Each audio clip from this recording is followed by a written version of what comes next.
All right, so buckle up, everybody, because today's deep dive is going somewhere I definitely didn't expect.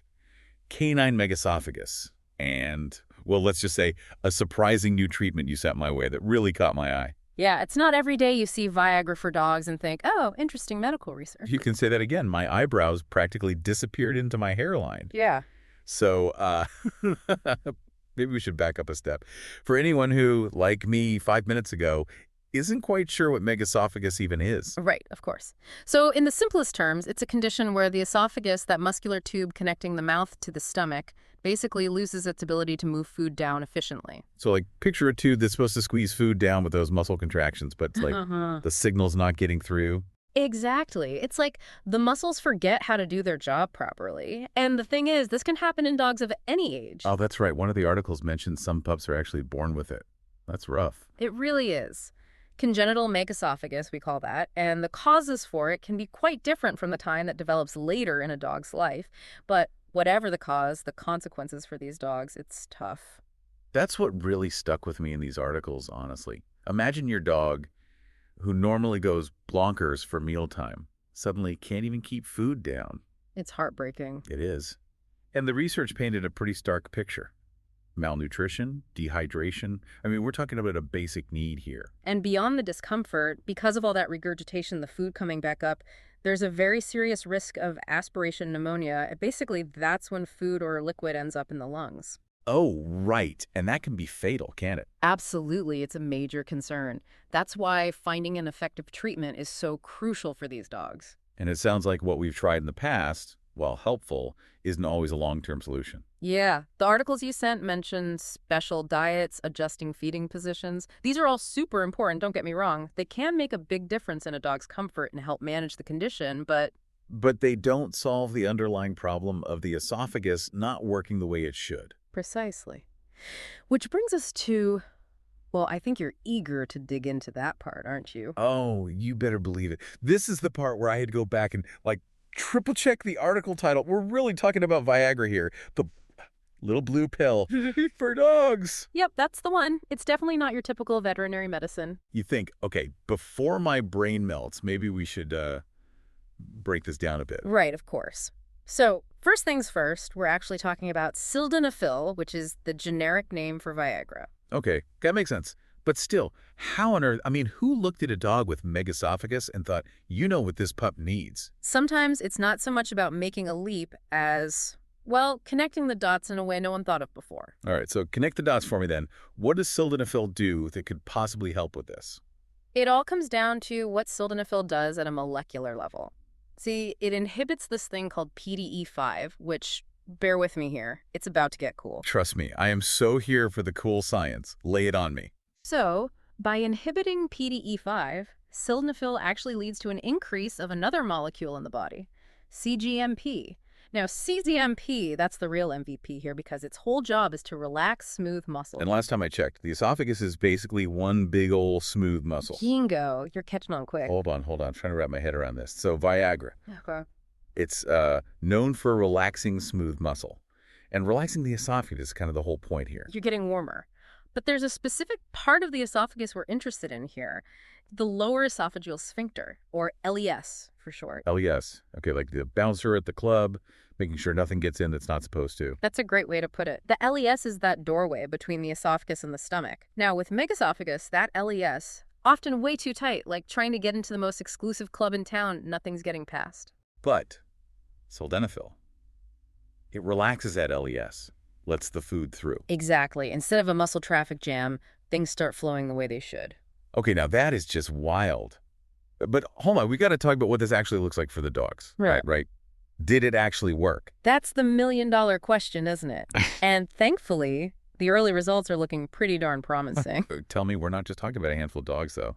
Because sometimes those early studies... You're right to be cautious, but no, this wasn't just a couple pups. One study we looked at a Washington State University, they actually had some pretty significant findings. Like what? Give me the good stuff. Well, they found that a good chunk of the dogs who got sildenafil, they saw a noticeable drop in how often they were regurgitating, like significantly less. Okay, now that's got to be huge, right? I mean, for the dogs and their humans. Less regurgitation, less discomfort. Hopefully they can keep more food down. Exactly, and less chance of those complications like that aspiration pneumonia we talked about. Which is terrifying, let's be real. No one wants to see their dog go through that. Absolutely not, but it gets better. The WSU study, they even had some dogs actually gaining weight while they were on the sildenafil. Wait, really? So it's not just about them keeping food down.